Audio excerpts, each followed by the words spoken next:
Redbus, the largest bus ticket selling platform in the world, sells millions of bus tickets in a month. Redbus manages millions of inventory and buses. It has innumerable bus operators on the platform. Redbus operates in 6 countries: India, Singapore, Malaysia, Indonesia, Peru, and Colombia. There are hundreds of API providers integrated with Redbus.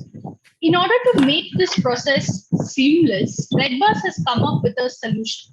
And today, we have Hitesh Vaghani, Senior Technical Lead at Redbus, with us to talk about this exciting technology.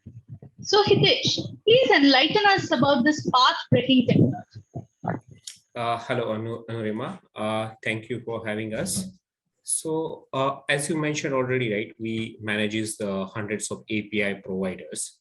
So we have to at the non-business hours daily pull inventory from there to show it during the business hours.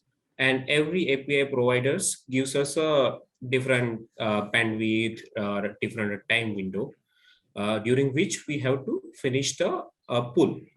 So what we have come up with architecture, a modular architecture where we platformize the inventory fetch for all the API provider generally.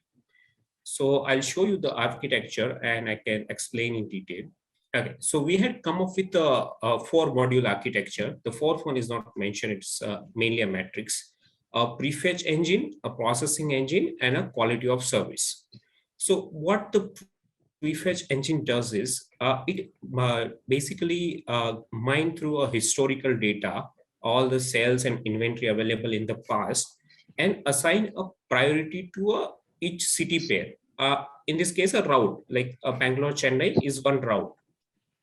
So if they have a potential of data, then we assign a priority, higher priority, and if it does not have a potential of having a data, then we assign a priority, low priority.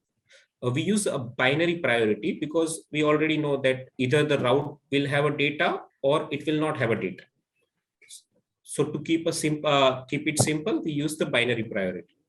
What then happens is the processing engine then consumes all this priority data and schedules an actor to communicate with each API providers, where in terms they will interact with the API provider, fetch the data, and put it back into a Redbus inventory platform so that the users can see it next days. What this actor basically do is they intelligently divides the bandwidth. Each API providers gives us a fixed bandwidth. Okay, they say, okay, you cannot exceed this request more than this request per minute. So what this actor does is they intelligently divide a bandwidth into a high priority bandwidth and low priority.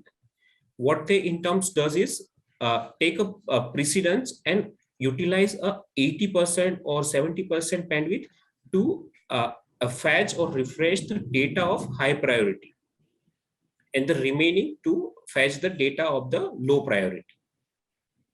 And each time before hitting an API provider, the processing engine has to get an approval from the quality of service. Whether should I hit this API provider?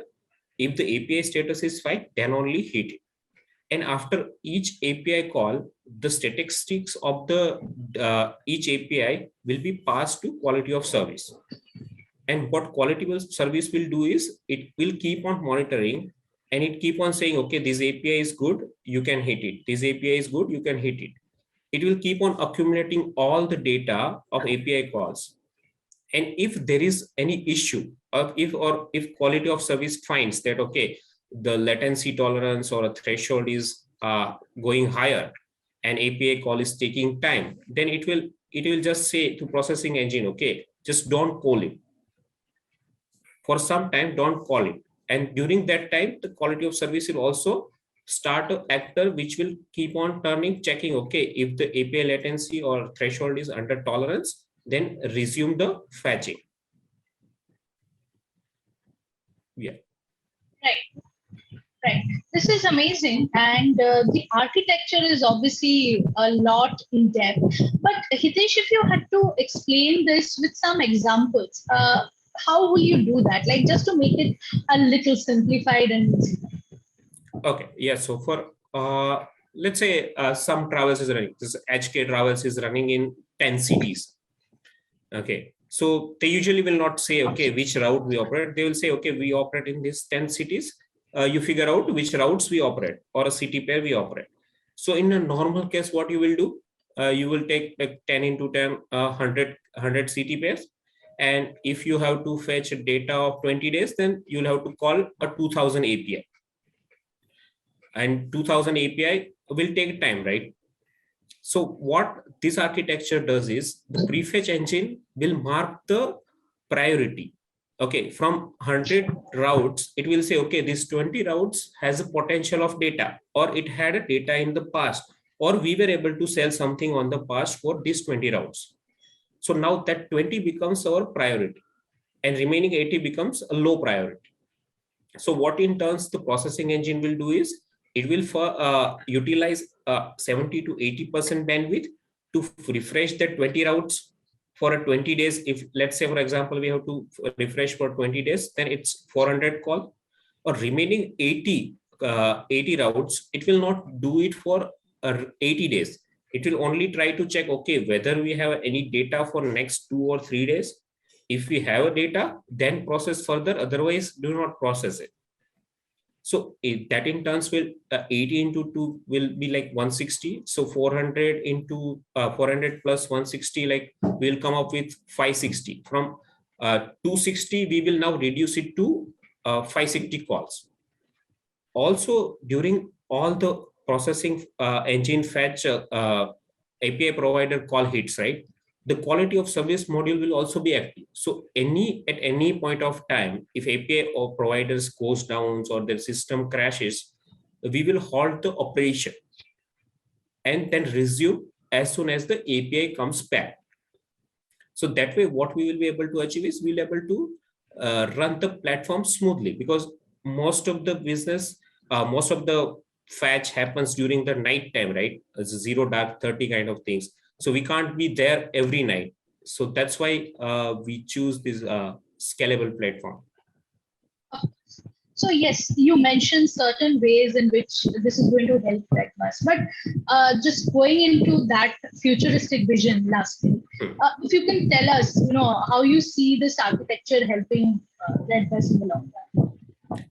So mainly it will help more to an API provider also, because previously we were not have any ways to know that API providers has gone down, and we will keep on hitting. So their system might crash and take time to recover, and then we will lose that opportunity to sell during the downtime. So API providers stability will increase. We will be able to refresh smoothly a more number of days, and our inventory will be refreshed more. Also, as a part of this, we will be able to more automatically discovers the new inventory. If during any fetch the new inventory gets discovered, we automatically assign it to a high priority.